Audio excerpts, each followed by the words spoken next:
1 मार्च 2025 greater Noida. एक परिवार शादी में जा रहा था। मीडिया रिपोर्ट्स के मुताबिक रास्ता भटक जाने के बाद उन्होंने गूगल मैप्स पर भरोसा किया, लेकिन यह भरोसा उनकी जान ले बैठा।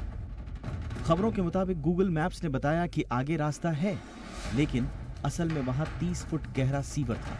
कार गिर गई और भारत भारती की मौत हो गई। ये पहली बार नहीं है। नवंबर 2024 में उत्तर प्रदेश के बरेली में 3 लोग ऐसे ही हादसे का शिकार हुए। अक्टूबर 2023 में केरल के 2 डॉक्टर्स की जान भी कुछ ऐसे ही मामले में चली गई।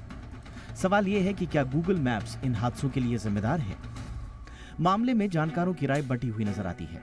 कुछ लोग मानते हैं कि तकनीक हमारी मदद के लिए बनी है, लेकिन इसका यह मतलब नहीं कि हम अपनी समझदारी को ताक पर रख दें। भारत में सड़कों की हालत, अधूरे निर्माण कार्य, गलत दिशाओं की सूचनाएं, ये सब एक बड़ी समस्या है। विशेषज्ञ कहते हैं कि भारत में सड़क का नाम, घर का नंबर, लोकेशन का सही डेटाबेस नहीं है, जिससे गूगल मैप्स को गलतियां करने से कोई नहीं रोक सकता। गूगल का कहना है कि उन्होंने भारत में 70 लाख किलोमीटर सड़कें और 30 करोड़ इमारतें मैप कर ली हैं।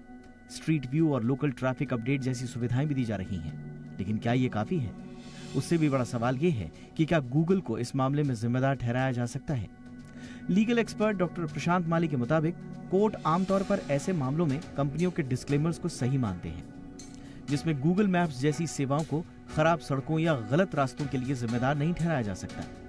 वो बताते हैं कि भारत के आईटी कानून के मुताबिक गूगल मैप्स जैसे प्लेटफॉर्म्स सिर्फ जानकारी इकट्ठा करके दिखाते हैं।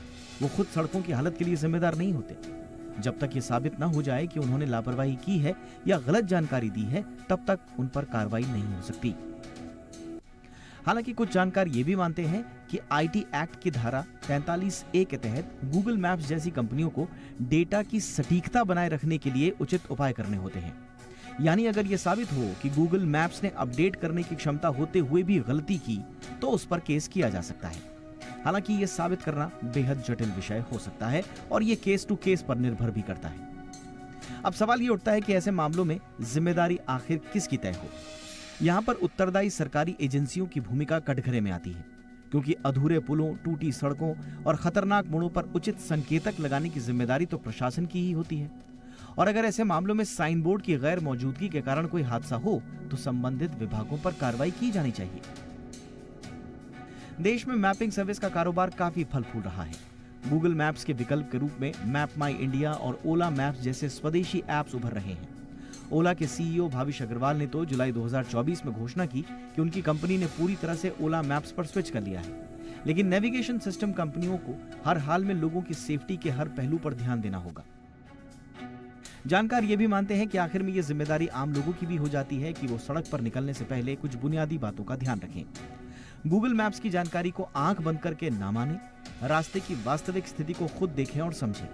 अनजान रास्तों में स्थानीय लोगों से दिशा निर्देश लेना ज्यादा सुरक्षित हो सकता है। मैप्स कुछ अपडेट्स में पीछे हो सकता है, लेकिन सड़क पर लगे साइन बोर्ड और चेतावनी संकेतक वास्तविक समय के होते हैं। अगर रास्ता संदेहजनक लगे तो वाहन रोककर आगे की सड़क का जायजा खुद लें।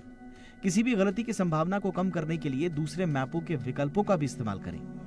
खास तौर से रात के समय या कम रोशनी वाले इलाकों में धीमी गति से चलें और दोबारा जांच करें कि सड़क सही है या नहीं।